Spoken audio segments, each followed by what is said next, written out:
my beautiful butterflies, welcome back to my channel. If you're new here, my name is Beverley and it's so lovely to see you today. In this video we are going to be doing a review of the Celtic Goddess Grimoire, Invoke the Enduring Power of the Celtic Feminine Divine by Anwin Avalon. That is an amazing witchcraft name. So grab that cup of tea, let's get to it.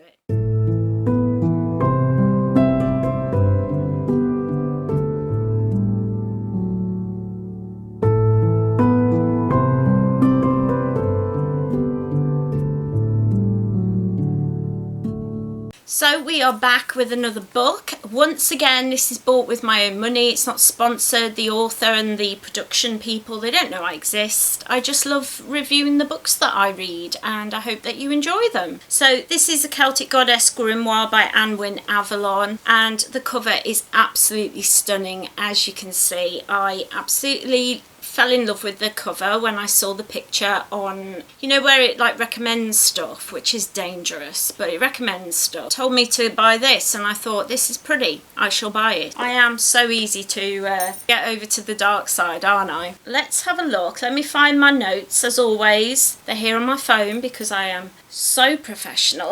The first thing I wanted to talk about was the book itself. It's not very easy to read. It is quite floppity-doppity, but that's because I've been pulling it around a lot. At first it felt a bit hard and it was a bit difficult to hold, and I will say the writing is very, very small.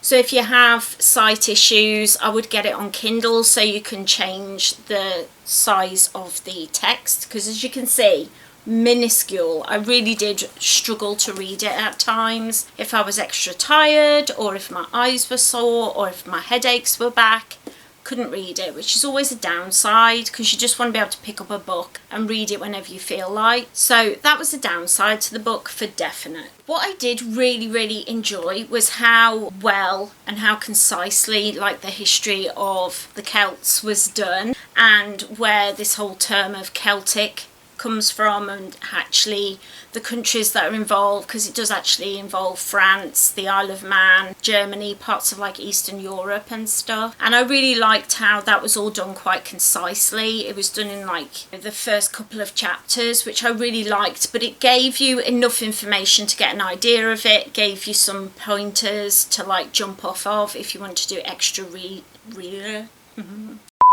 if you wanted to do extra research on the topic. I love history, but I get very muddled up with my brain fog, so dates and times and things, people's names go out of my head. So I enjoyed the fact that it was concisely done, because it meant that I could just kind of zip through it without forgetting who was who and what was what. And that is something that I will say for all the way through this book.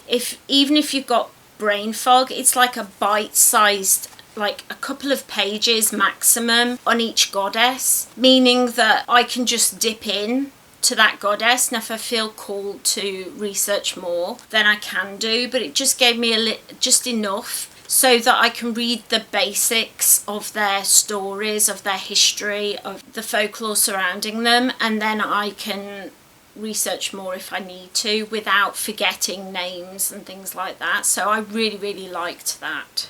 That was a big thing that I was really into with this book, was how each of the goddesses gave you just enough information to really understand that goddess without overloading you with tons and tons of information. And it gave me enough so that if I wanted to, I could jump out of that and go and look something up on Wikipedia or on a blog, or look at somebody up on a YouTube video. I really liked that. I like that the encouragement in this book is that you should do your own research. I think too often we think, oh, I watched a TikTok video, or oh, I watched a YouTube video, now I know everything there is to know about whatever the subject is, because we use these like clickbaity titles and intros. I really liked that they were very open about the fact that this is just bite-sized chunks on many goddesses that are from many different cultures, and so if you feel drawn, definitely go and look into that yourself. I thought that was really cool. I will say that, just like I mentioned with the last book that we reviewed, I did find myself wishing that the meditations were available online. I don't know how they would do it, whether it would be on a YouTube video, on the official website, on the authors' websites. But these authors need to start making these meditations that are available in book form available online, so that you can just go, you know, they give you a link or a QR code and you scan it and off you go. There you are, there's the meditation. There must be an easy way of doing this. So I don't know if this is down to the authors themselves, or if it's just, you know, publications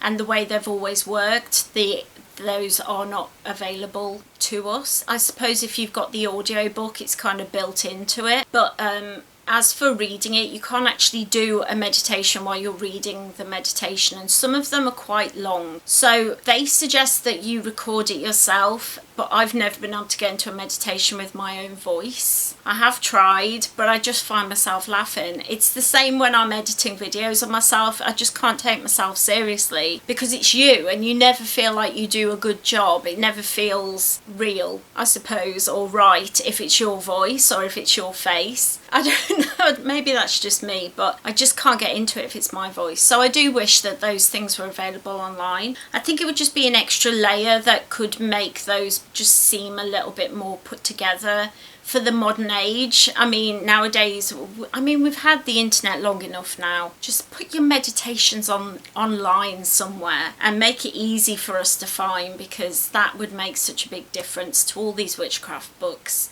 Each of the goddesses that were chosen had a lot of history to them. There were one or two of them that were like quite famous, like Ceridwen, the Morrigan, Morgan Le Fay, etc. are in there. But there are some in there that are not as well known, which I really love. And I loved the history. Some of the goddesses are like featured in others' stories, and so I'd be reading a bit and they'd be like, as following on from the last story, which I really enjoyed. I think quite often we forget that these pantheons, a lot of these gods and goddesses are related to each other, married to each other, sometimes both, sometimes parents to their wives and husbands. It's all very, you know. But we sometimes can just read that little bit about that god and goddess and forget that there's a whole pantheon and a whole world woven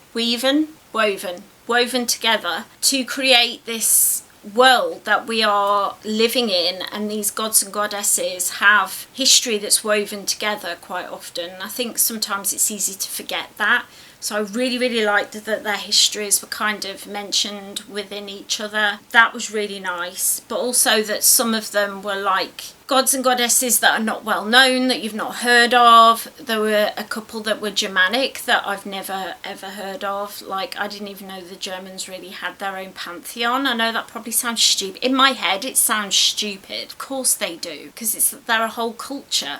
Of course they have their own versions of gods and goddesses and their own pantheon, obviously. But I don't know why, I just never ever thought about it. And so I feel a bit silly now. But yeah, they share some of their gods and goddesses within the book. It's all woven in together, and I really like that. I hope I'm making sense. Am I making sense? I'm tired, guys. Oh. I really like as well that there are gods and goddesses from all over, and the fact that they're all over shows how far the Celts travelled, how far their influence went, also how a lot of them, like Vikings and the Gauls and things like that, they all overlap, the Romans, etc. People who started off in one faith would have been taken over by another, and would have been taken over by another, and then Christianity came and took over all of it. And it's a lot of that is forgotten, that sometimes these gods that we think are 4 or 5 different gods are actually one god that has kind of been skinned over with a different, a bit like when you reskin in a game or something, you get new clothes in a game. I think of it like that sort of thing. Like, some of these gods and goddesses went through quite a few different names to do with different cultures, and sometimes this god would be meshed together with that god, and so it can be quite difficult to get to the root of things. And I found this quite easy to follow, even with all of that going on, because I mean, Great Britain, we've taken over a lot of other countries and cultures and done a lot of harm in the world, but also if you look back into our history, we've been taken over by a lot of different people, and so it's quite interesting to see how different cultures have affected how we've connected with our gods and goddesses. I found that really, really interesting. Now, there is one mention of disability in this book, so they're getting an extra ditching, because usually there is no mention of disability at all, but there is, if you see that much mentioning of disabled people. And it says here, if you have chronic pain or mobility issues and can't always make it to your altar, don't state that you will. Reword your commitment so it fits your needs. Perhaps something like, I will kneel at your altar every morning that my health allows. And that's so interesting, and it's something that we don't normally get mentioned. We don't normally get to even think about it, really. We kind of have to muddle through and change things up as they apply to us and do it ourselves. But it was quite nice that they thought of us just a little bit, and that meant a lot to me. I know it probably sounds silly, but it did. I was like, oh my gosh, we've been mentioned, and it was really nice. It was something that I'm sure many of us don't even think about. We just say we're going to be here. So that was really nice to read that in there. So thank you to Anwin. I really hope that I'm saying your name right. The last thing is the glossary. Now, there are a lot of goddesses mentioned in the whole book, but then at the end is a glossary of even more gods and goddesses. There's quite a few pages in the glossary mentioning even more gods and goddesses, and they have like a little mini paragraph on each one. But again, it just gives you a little flavour, a little taste, so that you can go through, read more gods and goddesses from the Celtic pantheon, and then again have somewhere to look up and do your own research. Overall, really, really good book. Again, at first, this edition, I should say, is quite stiff. I did have to get it moving, but it's quite flippity floppity now, so it doesn't hurt to hold it open. Also, not very thick, not very heavy, so if you have shoulder, arm, hand pain, it's not going to be too bad. Just the text is the problem. If you have eye issues, probably not the book for you. Get it on Kindle so that you can make it bigger. So where are we going next? The next book we're going to be reading is dedicated to my other pantheon that I'm going to be working with as I dedicate more time to my ancestors, and that is the Greek side of my family. And this is by George Lizos, and it is Secrets of Greek Mysticism, a modern guide to daily practice with the Greek gods and goddesses. I'm so excited to read this book. These two are going to look really nice on the shelf together, by the way, don't you think? They go really nicely together. I really hope that you will head out and pick yourself up a copy of this book, and this is the book for next month. So if you are reading along with me, let me know if you're reading along with me, by the way, but if you are, I'll leave information for both of these books and their authors, all the stuff, everything be down below in the description. So head down there for all the information.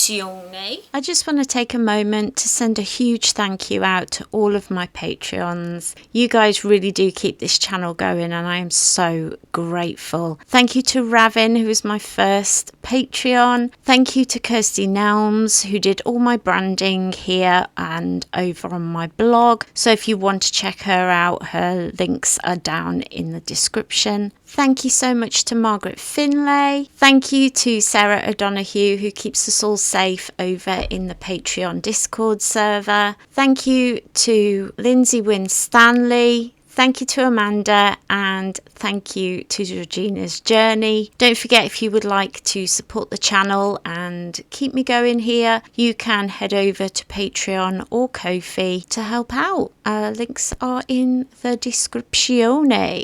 Now back to the studio. I just really am grateful for all of you for being here. I'm so thankful. I hope that you all enjoyed this video. I really hope that you did. I really loved putting this together. I love doing my book reviews.